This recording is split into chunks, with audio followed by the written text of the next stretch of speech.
നമസ്കാരം, മലയാളി വാർത്തയിലേക്ക് സ്വാഗതം. മലയാളികൾ ഇനി ഓണാഘോഷത്തിൻ്റെ നാളുകളിലാണ്. ഇനി കുറച്ച് ദിവസം മാത്രമാണ് ഓണത്തിനുള്ളത്.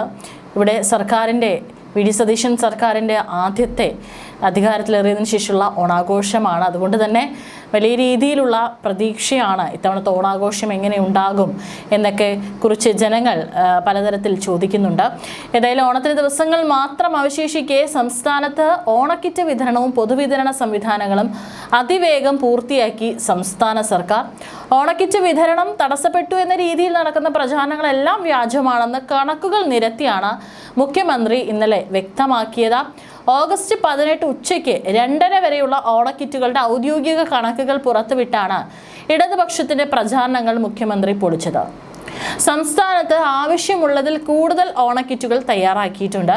റേഷൻ കടകളിൽ എത്തിക്കാൻ തയ്യാറാക്കിയിരിക്കുന്ന ആകെ കിറ്റുകളുടെ എണ്ണം 6,02,609 യഥാർത്ഥത്തിൽ സംസ്ഥാനത്ത് 5,93,000 ഓണക്കിറ്റുകളാണ് ആവശ്യമുള്ളത്.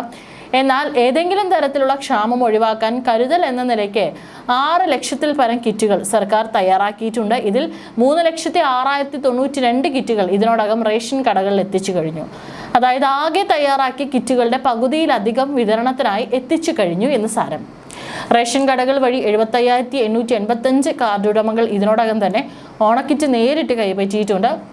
സംസ്ഥാനത്ത് ഓണക്കിറ്റ് വിതരണം നടക്കുന്നില്ല എന്നത് കേവലം കുപ്രചാരണം മാത്രമാണെന്നും പൂർണ്ണ സജ്ജീകരണങ്ങളോടെ കൃത്യസമയത്ത് തന്നെ വിതരണം പൂർത്തിയാക്കുമെന്നും മുഖ്യമന്ത്രി വ്യക്തമാക്കിയിരുന്നു.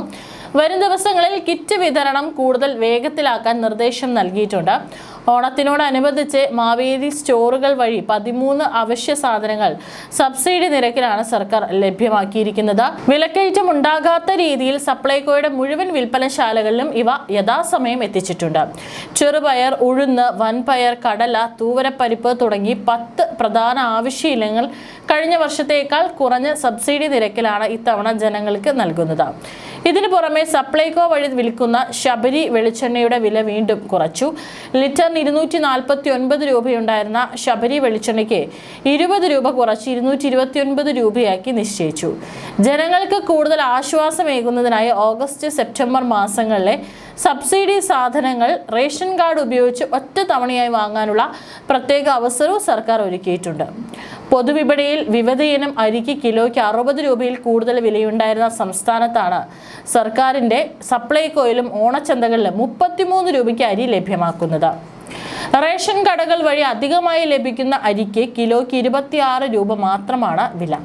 പകുതിയോളം വിലക്കുറവിൽ ആവശ്യത്തിന് സാധനങ്ങൾ ലഭ്യമായതോടെ സർക്കാർ വിപണികൾ വൻ ഹിറ്റായി മാറിയിരിക്കുകയാണ്. റേഷൻ കടകളിലും സപ്ലൈകോ കൺസ്യൂമർ ഫെഡ് ഔട്ട്ലെറ്റുകളിലും അരി അടക്കമുള്ള സാധനങ്ങൾ വാങ്ങാൻ വൻ തിരക്കാണ് അനുഭവപ്പെടുന്നത്. ഓണം പ്രമാണിച്ച് സപ്ലൈകോയിലും പൊതുവിതരണ കേന്ദ്രങ്ങളിലുമായി അധികമായി 1,65,932 ടൺ അരിയാണ് സർക്കാർ എത്തിച്ചിട്ടുള്ളത്. പൊതുവിപണിയിൽ അരി ഉൾപ്പെടെയുള്ള അവശ്യ സാധനങ്ങൾക്ക് വില കുതിച്ചുയരുന്നുവെന്ന് ചൂണ്ടിക്കാട്ടി നൽകിയ റിപ്പോർട്ടിന്റെ അടിസ്ഥാനത്തിലാണ് സർക്കാരിന്റെ വിപണി ഇടപെടൽ കൂടുതൽ ഊർജിതമായത്. ആന്ധ്രയിലെ മില്ലുടമകളും ഇടനിലക്കാരും ഒത്തുകളിച്ച് കേരളത്തിൽ കൃത്രിമമായ അരിവില വർദ്ധിപ്പിക്കുന്നുവെന്ന വാദമുയർന്നതോടെ ഭക്ഷ്യമന്ത്രി അനൂപ് ജേക്കബ് വിഷയത്തിൽ അടിയന്തരമായി ഇടപെട്ടു. പ്രത്യേക സ്ക്വാഡുകൾ രൂപീകരിച്ച് കേരളത്തിലെ അരി മില്ലുകളിലും മൊത്ത വിപണന കേന്ദ്രങ്ങളിലും മിന്നൽ പരിശോധനകൾ ആരംഭിച്ചു. ഇത് പൂഴ്ത്തിവെപ്പും കൃത്രിമ വിലക്കയറ്റവും തടയാൻ സഹായിച്ചു. റേഷൻ കടകളിൽ നിലവിലെ മാസവിഹിതത്തിന് പുറമെയാണ് കിലോയ്ക്ക് 26 രൂപ നിരക്കിൽ അധിക അരി നൽകുന്നത്. ഓണത്തോടനുബന്ധിച്ച് റേഷൻ കടകളിൽ അധികമായി എത്തിച്ച 13,841.37 ടൺ അരിയിൽ 3,929.77 ടൺ അരി ഇതിനോടകം വിറ്റഴിഞ്ഞു. സപ്ലൈകോയിൽ ഇതുവരെ 578 ടൺ അരി വിറ്റുപോയിട്ടുണ്ട്.